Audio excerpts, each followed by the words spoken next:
السلام علیکم ورحمۃ اللہ وبرکاتہ۔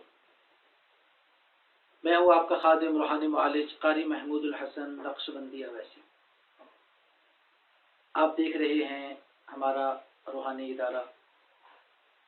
ہم امید کرتے ہیں کہ آپ ہمارے اس چینل کو سبسکرائب کر کے خوشی محسوس کریں۔ آج کا ہمارا موضوع ہے تسخیر کا عمل۔ تسخیر ویسے تو جب ہم لفظ بولتے ہیں، کتابوں میں پڑھتے ہیں، تو اس کا مطلب ہوتا ہے کسی کو تابع کرنا، مسخر کرنا، یا یوں سمجھیں کہ کسی کو اپنا غلام بنا لینا۔ وہ آپ کی بات کو کبھی بھی رد نہ کرے، جو آپ کہو آپ کی بات مانے۔ لیکن بسا اوقات یہ عمل کرنا ناجائز ہو جاتا ہے، حرام ہو جاتا ہے، اور کسی وقت یہ عمل کرنا لازم اور ضروری ہو جاتا ہے۔ مقصد کیا ہے؟ مقصد یہ ہے کہ جب آپ کو کسی چیز کی ضرورت پڑ جائے اور وہ ضرورت کسی آدمی کے متعلق ہے تو آپ وہ عمل کریں، اتنا عمل کریں کہ بس وہ آپ کی بات کو مان لے اور آپ کی ضرورت کو پورا کرے۔ اس کے علاوہ بعض لوگ، عموماً خواتین، وہ عمل کرتی ہیں تسخیر کا اپنے شوہر کو مسخر کرنے کے لیے کہ میرا شوہر میری مٹھی میں بند ہو جائے، میں جو چاہوں جب چاہوں بس وہ اس کو پورا کرے۔ تو کسی حد تک تو اجازت ہے، لیکن مکمل شوہر کے دماغ کو کنٹرول کر لینا، قبضے میں لے لینا، اور ہر اپنی جائز اور ناجائز بات منوا لینا، یہ مناسب نہیں ہے اور یہ جائز بھی نہیں۔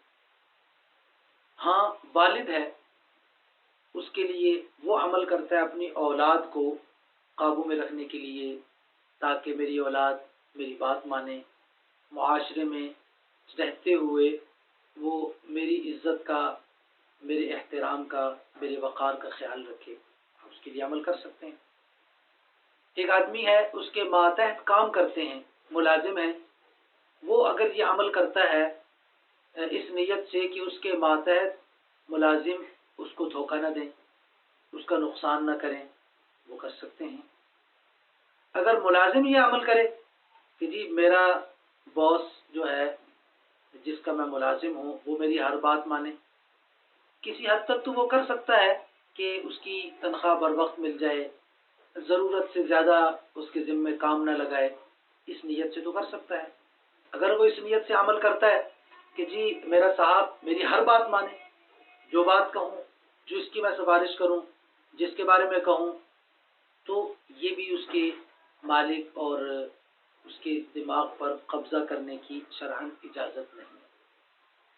تو خلاصہ کلام یہ ہے کہ آپ یہ عمل کریں اپنی ضرورت کو پورا کرنے کے لیے، فقط اپنی ضرورت کی، جتنی آپ کی ضرورت ہے وہ آپ اتنی ضرورت کو پورا کرنے کے لیے یہ عمل کریں گے تو انشاءاللہ آپ کا عمل بھی پورا ہوگا اور اللہ تبارک و تعالیٰ کی طرف سے مدد اور نصرت بھی شامل حال ہو جائے۔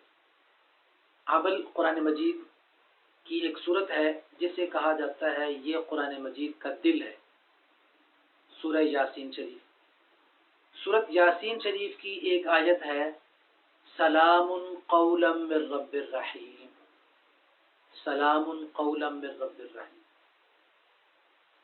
فجر کی نماز کے بعد جہاں آپ نے نماز پڑھی، ادھر ہی بیٹھے بیٹھے اول درود تنجینہ پڑھنا ہے 41 مرتبہ، پھر آپ یہ آیت پڑھنا شروع کر دیں، سلام قولا من رب الرحیم، 5000 مرتبہ پڑھیں، اور اس کے بعد پھر 41 مرتبہ درود تنجینہ آپ پڑھ لیں۔ آپ کا عمل مکمل ہوا۔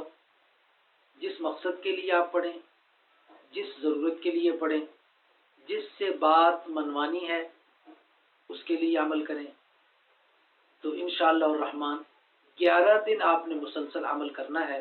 11 دن صرف. اس کے بعد آپ اس کو اپنے ورد میں رکھیں، ایک تسبیح روزانہ پڑھ لیا کریں. انشاءاللہ الرحمن آپ کی زندگی میں آسانیاں پیدا ہونا شروع ہو جائیں گی.